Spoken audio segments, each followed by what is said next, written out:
Hello my dear students. Dear student, अधिवक्ता का व्यवसाय एक बहुत ही भरोसेमंद का व्यवसाय होता है।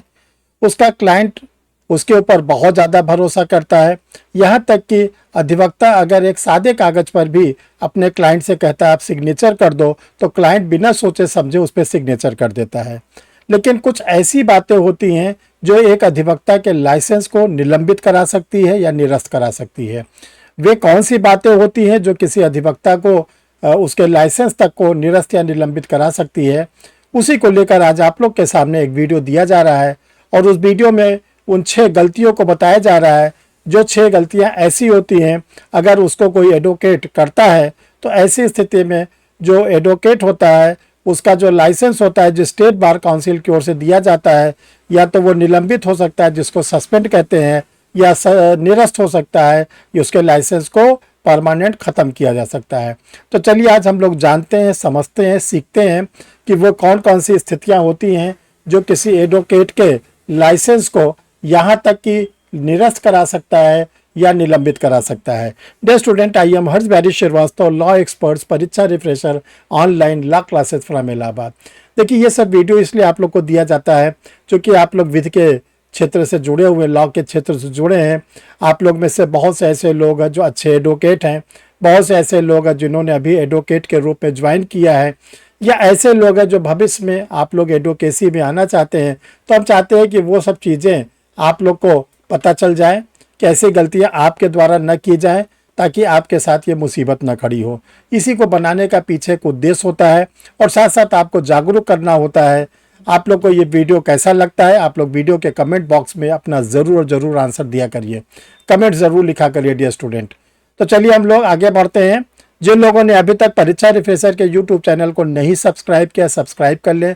परीक्षा रिफ्रेशर एक ऐसा चैनल है जो आप लोग को सारे लॉ के इवेंट से आप लोग को अवगत कराता रहता है। एक बार चैनल को सब्सक्राइब करेंगे तो सारे जो वीडियो बनते हैं आपके सिस्टम पर इंडिकेशन आना शुरू हो जाता है कि परीक्षा रिफ्रेशर लॉ क्लासेस का कोई वीडियो आप लोग के लिए पब्लिश हो रहा है।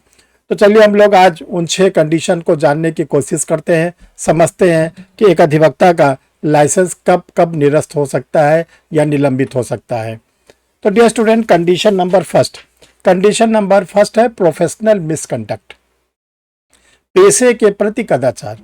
देखिए, अधिवक्ता का जो पेशा होता है बहुत ही विश्वास का होता है। तो अगर कोई अधिवक्ता अपने पेशे के प्रति, अपने प्रोफेशन के प्रति कदाचार करता है, मिसकंडक्ट करता है, तो उसके लाइसेंस को बार काउंसिल ऑफ स्टेट निलंबित कर सकता है, निरस्त कर सकता है। तो यहाँ पे मिसकंडक्ट का मतलब क्या है?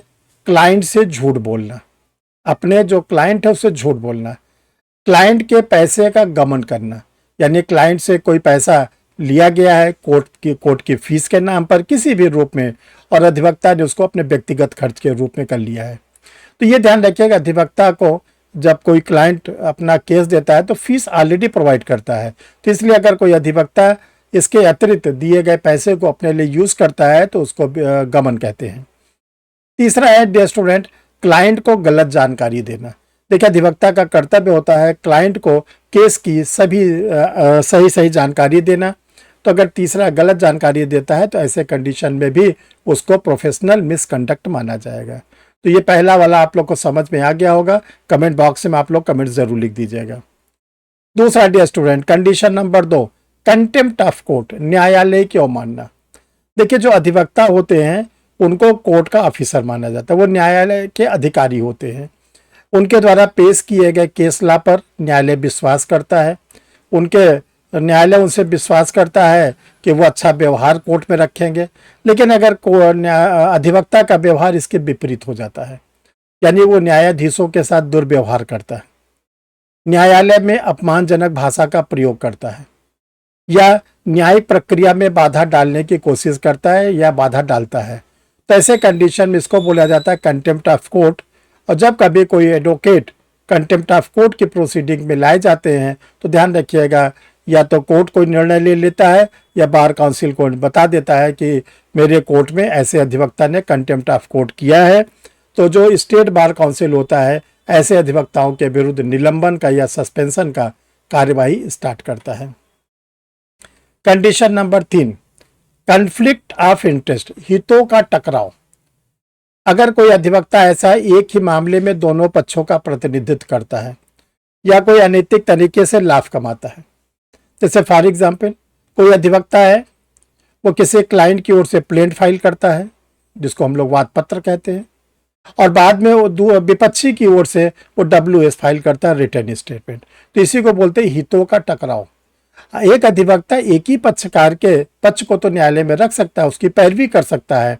अगर ऐसा करता है तो उसे हितों का टकराव मानते हैं और ये भी उसके सस्पेंशन का या जिसको कहते हैं निलंबन का एक आधार बनता है। कंडीशन नंबर 4, क्रिमिनल एक्ट, आपराधिक कृत्य। यदि कोई अधिवक्ता किसी आपराधिक कार्य में लिप्त पाया जाता है और सक्षम न्यायालय के द्वारा वो दंडित कर दिया जाता है तो ऐसी स्थिति में भी उसका लाइसेंस सस्पेंड हो जाता है। कंडीशन नंबर 5, फॉल्स स्टेटमेंट, मिथ्या कथन, झूठ बोलना। देखिए, जब कोई व्यक्ति लॉ ग्रेजुएट हो जाता है तो लॉ ग्रेजुएट होना ही एडवोकेट नहीं है। आप लायर तो कहला सकते हो, लेकिन आपको स्टेट बार काउंसिल में रजिस्ट्रेशन कराना पड़ता है। तो किसी भी अधिवक्ता ने जब बार काउंसिल में रजिस्ट्रेशन करा रहा था तो वहां पे गलत जानकारी दिया था, और जैसे बार काउंसिल ऑफ स्टेट को पता चलेगा कि उसने अपने रजिस्ट्रेशन में फॉल्स स्टेटमेंट दिया था तो ध्यान रखिएगा उसका लाइसेंस निरस्त कर दिया जाएगा। और लास्ट में 6वां स्थित है विज्ञापन कराना और केस मांगना। देखिए, अधिवक्ता का जो क्या नाम है कार्य है वो क्या है, प्रोफेशनल वर्क है। इसमें आप विज्ञापन नहीं करा सकते और आप केस नहीं मांग सकते। तो विज्ञापन का मतलब है कोई अधिवक्ता क्या बड़ी बड़ी होल्डिंग नहीं लगवा सकता कि मैं अधिवक्ता हूँ, मेरे पास आके केस दीजिए, हैंडबिल नहीं बंटवा सकता, और किसी प्रकार के व्यक्ति को, दलाल को रेलवे स्टेशन या बस स्टैंड पे नहीं छोड़ सकता कि जैसे कि कोई व्यक्ति उतरे तो उससे बोले चलिए मेरे पास एक अच्छे से वकील साहब है। ऐसा कार्य आप नहीं कर सकते, बल्कि आपका जो वर्क है, आपका जो वर्क माना जाता है वो प्रोफेशनल वर्क है। आप अपनी जिसको कहते हैं नॉलेज के बेसिस पर अपनी वकालत को आगे बढ़ा सकते हैं, तो विज्ञापन और केस नहीं मांग सकते।